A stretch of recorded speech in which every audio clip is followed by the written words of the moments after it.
And that's one thing that I haven't done yet. I haven't really taught submissions in it. Mine's more have been positional.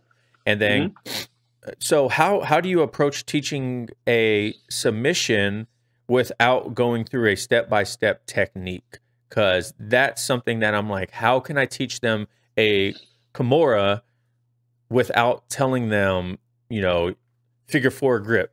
You want to do this, then you're going to do that, and this is what you're looking for, and this and that. How do you teach techniques or submissions with this approach?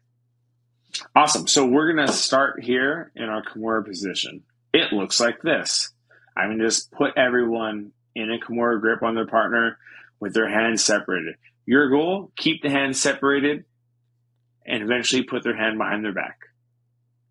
It's going to look like this. And we'll start here. But I always do sort of this rule or this thing with like submissions where you have to be able to pin someone. You have to be able to maintain that initial state of whatever the sub is. You know, I have to be able to keep the hand separated, and then I can push it behind the back.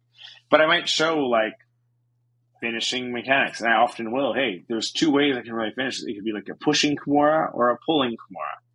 If they happen to get their hand on the mat, hey, I'm going to probably look to do more of a pulling motion where I think of lifting the elbow. If I can keep them on their side, now we have the opportunity to do more of a pushing finish where I can push this hand behind their back to achieve the break, right? And that's just me explaining how a thing works to you. That's not me telling you step 1, 2, 3, 4. I'm just explaining the mechanics of how this works. And I'm putting you in that position. Then I'm going to do a series of games that will help you build the skills around it. So if we're just talking Kimuras, let's say, my most common one is first game, the hand is separated is up here. Keep the hand separated for 5 seconds. If you can do that, work to twist the arm, get the finish, right? Round 2 is I'm going to start crossface and underhook and side control. Your goal, get to a Kimura grip. Boom. Then we're going to start, bottom player is in side control and they have cross shoulder fit post, inside bicep tie. Your goal, just isolate the far arm. Get 2-on-1 or whatever. Get that arm away from the body.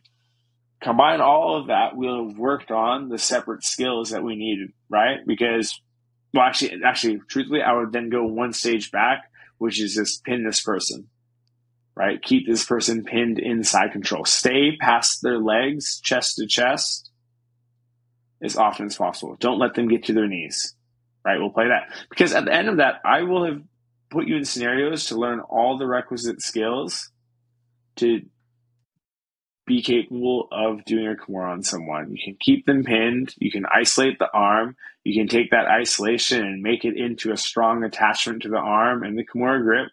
You can separate the hand and you know how to break it. Right? So, that's like the practice design element of breaking that down for me. so have you ever had a newer practitioner just from not repping it, have they ever had issues with completely understanding what you're looking for? You know what I mean? Like, do they have a hard time with the simpleness of what you're asking them to do?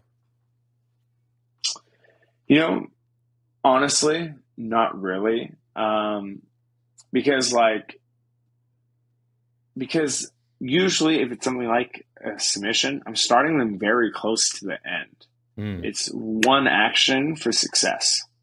You know, it's like if I were teaching you to putt in golf and the first putt you did was 3 inches from the hole, you could do that pretty easily, right? You could totally understand it. It's a simple action. Tap that ball into this hole.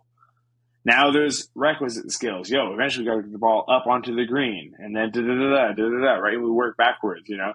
But having that end goal be so accessible, that's like the big context thing. It's like, boom, now they're locked in. They understand why we're doing all these things that we're going to look at later.